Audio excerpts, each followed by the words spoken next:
Welcome back to the Hennisphere, everyone, and welcome to a very important construction update from SeaWorld San Antonio. Inside the park here, they have a new coaster that's under construction. It's not much of a secret. There are rumors about what it is, and I'm about to show you today why we can confirm what we've all been thinking. I'm gonna get closer to all the construction over there underneath Steel Eel. Right here in the water next to Wave Breaker and Steel Eel, you can see that some footers are being constructed right now. Not sure if they've been poured just yet, but they have made significant progress on this in the last week, because when I was here 1 week ago, they did not have any track or supports constructed. I'm about to show you a whole lot of vertical track and supports. The color scheme is orange and gray. You've seen some pictures probably online of this behind the scenes, but now it is constructed. They have this really cool barrier set up so that the water does not get in the way of any of the work that they're doing. This coaster looks like it's going to swing out over the water. I say swing because people are assuming this is a B&M family inverted coaster, similar to what's at Busch Gardens Tampa and Busch Gardens Williamsburg. But let's go get a closer look.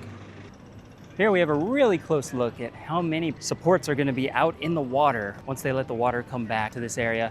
And looking through Steel Eel here, we can see what looks like the brake run, the end of the ride. We see our first big orange support structure, and we see brakes.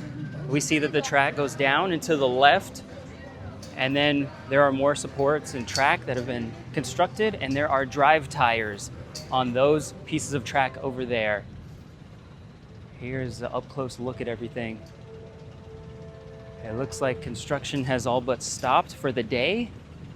Steel Eel was closed while they were working. As soon as they retracted the boom and set it down on the crane, Steel Eel tested and opened. So if you're coming here while construction is going on, they may have Steel Eel closed because it's too close to the construction site. But look at all of this. None of this was constructed last week on Thursday. Beautiful orange color with kind of a medium gray track. There's the brakes right there.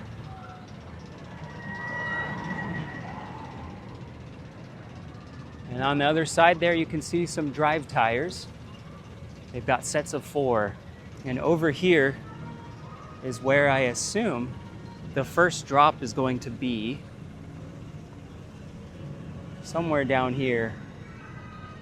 And then it'll run along the water there. And then it looks like it will weave its way through Steel Eel again, right down here to that brake run that is partially constructed. There is that turnaround. It looks awesome. They were digging quite a bit right here in this area. Right here. They were digging all of last week. Yeah, I can't see too much, but I see that this is going to be the end of the ride, and then behind that crane is probably the load and unload station. It does look like right here where they were digging a lot last week, they were doing some kind of plumbing, because there's a lot of PVC pipe. And they are done with construction for the day. They got a lot done during the week. It looks like this ride is gonna go up very fast from now on. That was a huge, huge week they just had. And there's a lot of track over behind this area of Steel Eel that I can't see right now. I might be able to walk through the exit and see some of it. Over here on this side of Steel Eel, not too much to see. They got a bunch of dirt. Over here by the Steel Eel maintenance shed, they do have some track pieces on the ground. They also have this truck right here that looks like it has more pieces on the back, but I'll try to go up higher, get a better view. Well, this is gonna be the best we can get. We can see that truck have nothing on the back of it, but directly behind the truck, there are a lot of orange supports, and they're sticking out in the front of the truck as well. Yeah, I can see that truck does not have a trailer attached. It's kind of parked out of the way of that intersection, but lots of supports back there. Some Connex boxes behind the supports as well. Keep checking back on my channel, guys, because I'm going to be bringing you updates from this as often as I can. It may not be every week, but it will be most of the weeks leading up until this grand opening. I think SeaWorld is going to announce this at IAAPA in November. It's looking like a B&M invert for sure. We see the inverted track styled like a B&M, and we know that this company, United Parks, loves buying the family inverts. So we're about 99% sure this is a B&M family inverted coaster. And don't forget, at 5,000 subscribers, I'll be going live on YouTube from Fiesta, Texas, but I go live every week on TikTok, so follow me on there because we're about to hit 3,000 followers.